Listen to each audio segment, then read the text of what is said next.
Tout ce que nous, Congolais, devons refuser aujourd'hui, c'est de chuter, de partir de bases démocratiques aux bases de rébellion.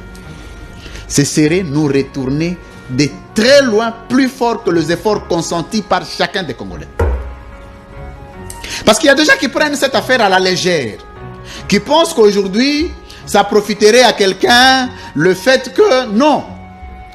Personne, et alors personne ne peut être gagnant. Je connais, je suis chercheur, et j'ai écrit, j'étudie, j'enseigne l'État. Je connais les prix que peut payer un État en déviant la rationalité, le système rationnel de la démocratie. Première conséquence, c'est la dégradation du tissu économique.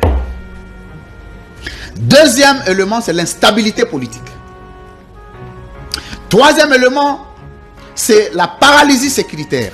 Quatrième élément, c'est l'atteinte à la sûreté de tous. Pourtant, pour qu'un État soit fort, il doit avoir une stabilité politique et économique.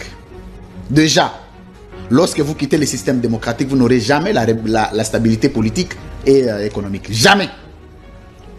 Le pillage, les actes de vandalisme, d'extorsion. Au lieu de construire des routes, vous allez vous concentrer d'abord à fuir, à rester à la maison, à acheter, à racheter des biens.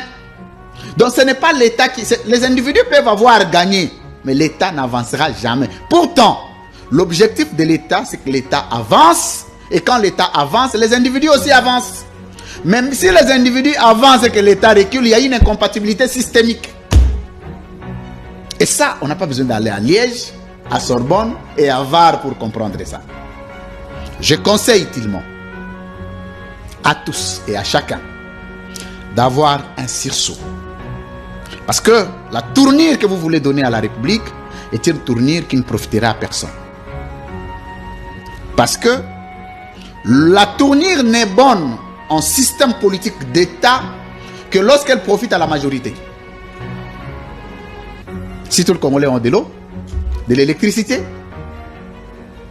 la tranquillité, le transport, que la minorité échoue ou pas, c'est la République qui gagne. Mais lorsque c'est des individus qui gagnent plus que l'État, en ce moment-là, l'État n'avance pas, c'est l'État qui recule. Et c'est comme ça que vous verrez qu'il y aura naissance de frustration et il y aura plus de dispersion, il y aura instabilité. Et en plus de ça, vous ne saurez pas construire un État si cet État est instable. Pourtant, dans l'histoire de relations internationales, on rappelle que l'instabilité de tous les États profite aux autres États. Ne vous en faites pas. Vous pouvez tout faire. Vous pouvez tout monter. Il n'y a pas de partenaires des États.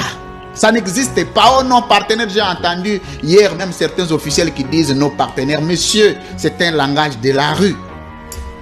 Les partenaires des États n'existent pas. Ils présentent des intérêts. Ils présentent des intérêts. Et là, lorsque vous êtes dans une situation d'instabilité, déjà votre armée a des difficultés, votre économie a des difficultés, votre diplomatie a des difficultés, votre enseignement a des difficultés. On profite derrière ces difficultés-là pour vous paralyser davantage. Et lorsque vous serez complètement paralysé, c'est comme ça que plusieurs États sont devenus des États fédéraux. L'histoire des États fédéraux part des instabilités. Vous êtes une région, une partie est instabilisée, ça profite aux autres. Ça ne profite à aucun Congolais. Merci Madame la Présidente, Mesdames et Messieurs les députés. Monsieur le député, d'abord je vous remercie pour vos mots de soutien à l'égard de nos agents et des diplomates qui sont sur place après l'attaque et l'incendie qui a eu lieu hier sur notre emprise diplomatique. Ensuite, la France condamne avec la plus grande fermeté l'offensive menée par le M23, soutenue par les forces armées rwandaises à l'est de la République démocratique du Congo. Nous déplorons la prise des villes de Goma, mais aussi de Sake et de Minova, parce que cette escalade militaire dans la région du lac Kivu provoque une crise humanitaire supplémentaire sur ce qui était déjà la deuxième crise humanitaire la plus grave dans le monde, avec plus de 400 000 personnes déplacées depuis le début de l'année, qui s'ajoutent aux 2 millions de personnes qui ont été déplacées dans le courant de l'année 2024. Vous l'avez rappelé, la MONUSCO, la mission des Nations Unies et les casques bleus qui s'interposent pour sauver les populations civiles ont été pris à partie de façon totalement inacceptable et 3 casques bleus ont d'ores et déjà payé de leur vie leur engagement au service des populations civiles et tout cela doit cesser. La situation était, je dirais, l'objet de la médiation conduite par l'Angola et que nous avons soutenue autant que nous l'avons pu, auquel s'ajoute la médiation menée par le Kenya entre la RDC et les groupes rebelles dont le M23 fait partie. Mais depuis l'escalade de ces derniers jours, le président de la République le week-end dernier s'est entretenu avec les 2 chefs d'État ainsi qu'avec d'autres chefs d'État de la région pour essayer de ramener les conditions du dialogue. Nous nous sommes mobilisés au Conseil de sécurité des Nations Unies en soutenant la RDC dans l'organisation de 2 réunions d'urgence et en endossant une déclaration qui condamne avec la plus grande fermeté les agissements du M23 et les appels à cesser.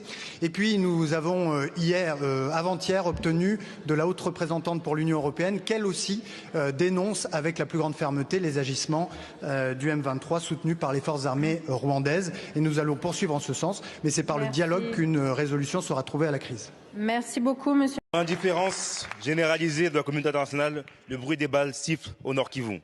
L'Est du Congo est dévasté par une guerre depuis 30 ans. Des crimes contre l'humanité, des millions de morts. Des astres humanitaires, les chiffres de l'ONU sont accablants. Avec 7 millions de déplacés internes en 2024, 500 000 déplacés pour ce mois de janvier 2025. Les causes du conflit sont économiques. L'or, le coltan, le sous-sol congolais regorge de minerais stratégiques, minerais de sang, tant leur présence ont causé tant de morts. Nous ne pouvons pas fermer les yeux face aux violations du droit international, demeurer silencieux face au soutien militaire du Rwanda au M23. Rester sourds face aux appels des civils du plus grand pays francophone au monde. Des casques bleus des forces onusiennes sont morts. Les États-Unis demandent à leurs ressortissants de quitter la RD Congo. La Grande-Bretagne et la France appellent leurs ressortissants à quitter Goma, ville de 2 millions d'habitants. Mais où iront les civils alors que leur coltan continue d'être acheminé pour la fabrication de nos téléphones? Alors, allons-nous rester immobiles face à la crise subie par le pays disposant de l'une des plus grandes forêts du monde? Allons-nous rester sans rien faire alors qu'il y a des Français sur place? Nos compatriotes sont engagés dans des ONG pour venir en aide aux déplacés de guerre. Aujourd'hui, nos compatriotes sont bloqués à cause de la guerre. Nous leur apportons notre soutien. L'aéroport de Goma est sous contrôle de l'armée rwandaise et du M23. À Kinshasa, notre ambassade a été attaquée. Nous apportons notre soutien à nos diplomates et aux agents. Merci. À l'international, la parole de la France est devenue inaudible diplomatiquement à cause du « en même temps » du président. En mars 2023, Macron, bière à la main à Kinshasa, fait la fête et timidement pour parler de ce qui se passe à l'est du Congo. En 2024, le président Emmanuel Macron, encore une fois, encense Paul Kagame et parle de francophonie pour une médiation et de paix. Alors, monsieur le ministre, allez-vous dénoncer l'accord de coopération militaire signé le 6 avril 2024 entre la France et le Rwanda? Allez-vous mettre des sanctions économiques et diplomatiques au Rwanda comme l'a fait l'Allemagne?